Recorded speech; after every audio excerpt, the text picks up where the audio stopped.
ஓம் சரவணபவ. சஷ்டி சிறப்புகள் என்ன? வரும் 7/5/2026 மே மாதம் சஷ்டி விரதம். சஷ்டி வருது. அந்த நாளில் என்னென்ன சிறப்பு, சஷ்டியின் சிறப்பு பார்க்கலாம் வாங்க.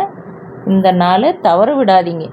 7ஆம் தேதி 7/5/2026 அந்த நாளை தவற விடாதீங்க. வாங்க வீடியோக்குள்ளே போகலாம். சஷ்டியின் சிறப்புகளை பார்க்கலாம். சஷ்டி என்பது சந்திரனின் இயக்கத்தை அடிப்படையாக கொண்ட காலக்கணிப்பு முறையில் 15 நாட்களுக்கு ஒரு முறை சுழற்சி முறையில் வரும் ஒரு நாளை குறிக்கிறது. இந்த நாட்கள் பொதுவாக திதி என்னும் பெயரால் அழைக்கப்படுகின்றன. அமாவாசை நாளுக்கும் பௌர்ணமி நாளுக்கும் அடுத்து வரும் 6வது நாள் சஷ்டியாகும். ஷட் என்னும் வடமொழி சொல் 6 என பொருள்படும். 15 நாட்களுக்கு கொண்ட காலக்கணிப்பில் 6வது நாளாக வருவதால் இந்த நாள் சஷ்டி என்று பெயர் அழைக்கப்படுகிறது. அமாவாசையை அடுத்து வரும் சஷ்டியை சுக்கிலபட்ச சஷ்டி என்றும், வளர்பிறை சஷ்டி என்றும், பௌர்ணமி அடுத்த வரும் சஷ்டி கிருஷ்ணபட்ச சஷ்டி அல்லது தேய்பிறை சஷ்டி என்றும் அழைக்கப்படுகிறது. முருகன் அருள் வேண்டி பக்தர்கள் இருக்கும் விரதங்களில் மிகச் சிறப்புடையது சஷ்டி விரதம். இந்த விரதத்தை மனதில் கொண்டே சஷ்டி இருந்தால் அகப்பையிலும் வரும் என்ற பழமொழி எழுந்தது. திருமணம் இல்லாமல் ஒருவருக்கு வாழ்க்கை முழுமை அடையாது என்பது போல குழந்தை இல்லாமல் திருமணம் வாழ்க்கை நிறைவு பெறாது.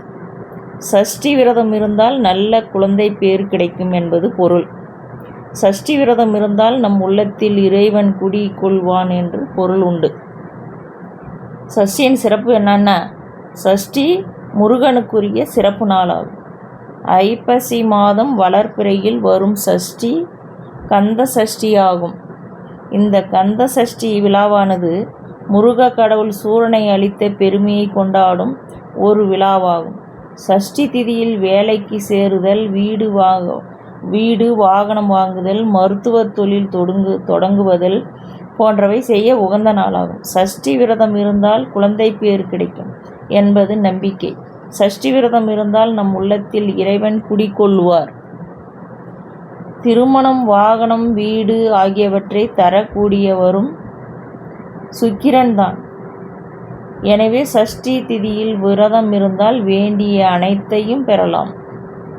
16 பேர்களில் ஒன்றாகவே குழந்தை பேர் கருதப்படுகிறது. எனவே குழந்தை பேருடன் மீதுள்ள 15 பேர்களையும் அளிக்கும் வல்லமை சஷ்டி விரதத்திற்கு உண்டு. சஷ்டியில் விரதம் இருந்தால் முருகனின் அருளை பெற்று வாழ்வில் அனைத்து செல்வ வளமும் பெறலாம். துதிப்போர்க்கு வல்வினை போம், துன்பம் போம், நெஞ்சிற்பதிப்போர்க்கு செல்வம் பழித்து கதித்து ஓங்கும், நிஷ்டுடையுங் கை கூடும், நிமலர் அருள் கந்தர் சஷ்டி கவசம் தனை.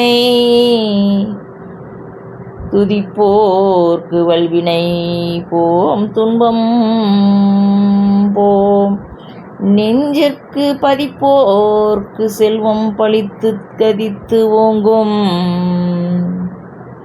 நிஷ்டையும் கை கூடும், நிமலர் அருள் கந்தர் சஷ்டி கவசம் தனை. இந்த மாதிரி கந்த சஷ்டி கவசம் படிச்சுன்னு சஷ்டி விரதம் இருந்தால் நமக்கு எல்லா வகையிலும் நம்மளுக்கு செல்வம் சேரும். செல்வம் செழிப்புடன் நாம் வாழ்வோம். இந்த பதிவு பிடித்திருந்தால் ஸ்கிப் பண்ணாமல் கடைசி வரையும் பாருங்கள். இந்த பதிவு பிடித்திருந்தால் சப்ஸ்கிரைப் பண்ணுங்கள், லைக் பண்ணுங்கள், ஷேர் பண்ணுங்கள். திருச்சிற்றம்பலம்.